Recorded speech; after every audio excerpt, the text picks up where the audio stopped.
नमस्कार।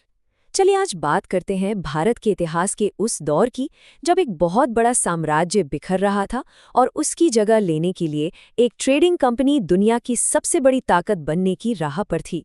ये कहानी है सत्ता के एक ऐसे बदलाव की जिसके बारे में जितना जाने उतना कम है। तो ये सब शुरू कैसे हुआ? इसकी शुरुआत होती है उस वक्त से जब यूरोप की बड़ी बड़ी ताकतें समंदर के रास्ते भारत की तरफ खींची चली आ रही थीं। वजह, भारत का बेहिसाब धन और मसालों की वो खुशबू जो पूरी दुनिया में मशहूर थी। और हाँ, ऐसा नहीं था कि इस दौड़ में सिर्फ अंग्रेजी थे। अरे नहीं, लिस्ट तो काफी लंबी है। देखिए, सबसे पहले 1498 में पुर्तगाली आए, फिर डच, ब्रिटिश, डेनिश, फ्रांसीसी और यहाँ तक कि स्वीडिश भी। भारत का समुद्र तट, आप कह सकते हैं कि व्यापार और ताकत का एक इंटरनेशनल अखाड़ा बन गया था। लेकिन यहाँ एक बड़ा सवाल उठता है, इन यूरोपीय कंपनियों को यहाँ पैर जमाने का मौका मिला कैसे? इसका जवाब छिपा है उस वक्त की भारत की सबसे बड़ी ताकत यानी मुगल साम्राज्य के पतन में। और ये सच में एक बहुत बड़ा सवाल है।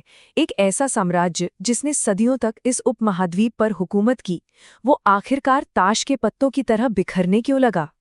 देखिए, मुगल साम्राज्य का पतन किसी एक वजह से नहीं हुआ। ये तो कई चीजों का मिला जुला असर था।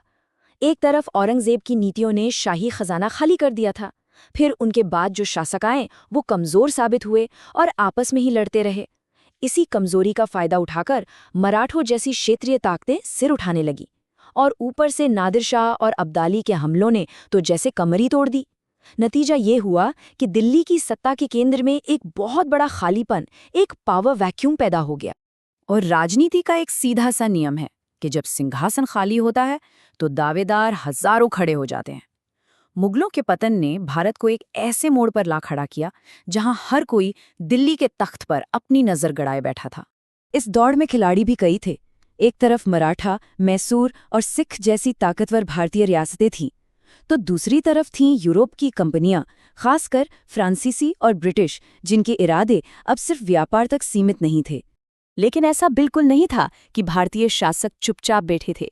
पंजाब में महाराजा रंजीत सिंह और दक्षिण में हैदर अली जैसे बेहद काबिल शासकों ने बहुत ताकतवर साम्राज्य खड़े कर दिए थे, जो किसी भी बाहरी ताकत के लिए एक बहुत बड़ी चुनौती थे। अब यूरोपीय ताकतों में जो आखिरी मुकाबला होना था वो अंग्रेजों और फ्रांसीसियों के बीच था। पर इन दोनों में एक बहुत बड़ा फर्क था। ब्रिटिश ईस्ट इंडिया कंपनी एक प्राइवेट कंपनी थी जिसका एक ही मकसद था, मुनाफा कमाना और जमीन पर कब्जा करना। वहीं फ्रांसीसी कंपनी सरकारी थी और उसके फैसले पेरिस में बैठे राजा की राजनीति से तय होते थे। इसी फर्क ने और साथ में अंग्रेजों की मजबूत नेवी ने उन्हें एक इंचेद ने बढ़त दे दी। इन दोनों के बीच की असली लड़ाई हुई कर्नाटक युद्धों में। ये वो जंगें थी जिन्होंने भारत से फ्रांसीसियों के बड़े सपनों को लगभग खत्म कर दिया और ब्रिटिश ईस्ट इंडिया कंपनी के लिए मैदान पूरी तरह साफ कर दिया। तो फ्रांसीसी अब तस्वीर से बाहर थे। अब ब्रिटिश ईस्ट इंडिया कंपनी का अगला कदम क्या था? अब उनका पूरा ध्यान भारतीय राज्यों पर था और यहीं से शुरू हुआ एक व्यापार करने वाली कंपनी के शासक बनने का असली सफर। इस सफर में पहला बड़ा मोड़ आया 1757 में, प्लासी के युद्ध से। सच कहें तो ये जंग ताकत से कम और धोखे और साजिश से ज्यादा जीती गई थी, पर इसका नतीजा ये निकला कि भारत के सबसे अमीर सूबे बंगाल की तिजोरी की चाबी सीधे कंपनी के हाथ लग गई। और अगर प्लासी ने सिर्फ दरवाजा खोला था तो 1764 के बक्सर के युद्ध ने उस दरवाजे पर ताला लगा दिया। इस बार कंपनी ने मुगल बादशाह अवध के नवाब और बंगाल के नवाब की मिलीजुली फौज को सीधे सीधे हराया। इस एक जीत ने उन्हें हिंदुस्तान की सबसे बड़ी मिलिट्री पावर बना दी। अच्छा, अब सत्ता तो हाथ में आ चुकी थी, लेकिन सोचने वाली बात यह है कि एक ट्रेडिंग कंपनी ने आखिर पूरे के पूरे उपमहाद्वीप की दौलत को निचोड़ा कैसे? इसका तरीका उनकी जमीन से टैक्स वसूलने की जबरदस्त नीतियों में छिपा है। उन्होंने आर्थिक कंट्रोल के लिए 3 ऐसे सिस्टम बनाए जिनका एक ही मकसद था, ज्यादा से ज्यादा पैसा निकालना। पहला था बंगाल का स्थायी बंदोबस्त। इसमें उन्होंने जमींदारों को जमीन का मालिक बना दिया और कहा कि वो कंपनी को एक फिक्स्ड रकम देंगे। इससे कंपनी की आमदनी तो पक्की हो गई, लेकिन किसानों का भयानक शोषण हुआ। दूसरा सिस्टम था दक्षिण भारत का रैयतवाड़ी सिस्टम। यहाँ कंपनी सीधे किसान से टैक्स वसूलती थी, बीच में कोई जमींदार नहीं। सुनने में तो ये काफी अच्छा लगता है ना? लेकिन असल में टैक्स की दरें इतनी ज्यादा थी कि किसान बेचारा अक्सर कर्ज के जाल में ही फंसकर रह जाता था। और तीसरा था उत्तर भारत का माहलवाड़ी सिस्टम। यहाँ टैक्स की जिम्मेदारी किसी एक किसान की नहीं बल्कि पूरे गांव यानी माहाल की होती थी। मतलब अगर एक किसान टैक्स नहीं दे पाया तो उसकी सजा पूरे गांव को भुगतनी पड़ती थी। तो करीब 100 साल की इस लूट खसोट और हुकूमत के बाद पूरे भारत में अंदर ही अंदर गुस्से की आग सुलग रही थी। और फिर साल आया 1857, जब ये चिंगारी एक भयानक ज्वाला बनकर भड़क उठी। इस विद्रोह की कई वजहें थीं।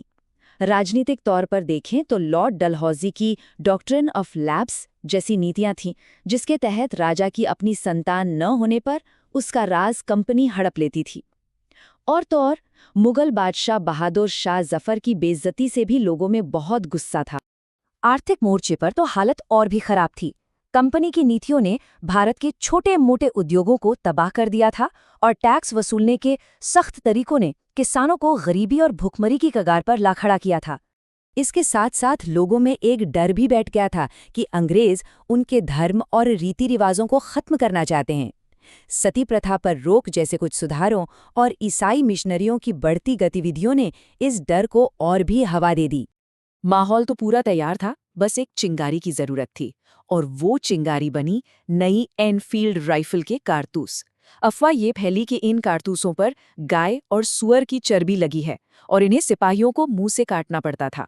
ये हिंदू और मुसलमान दोनों ही सिपाहियों के धर्म पर सीधा हमला था और बस गुस्से का जो बांध था वो टूट गया। विद्रोह को बहुत बेरहमी से कुचल दिया गया।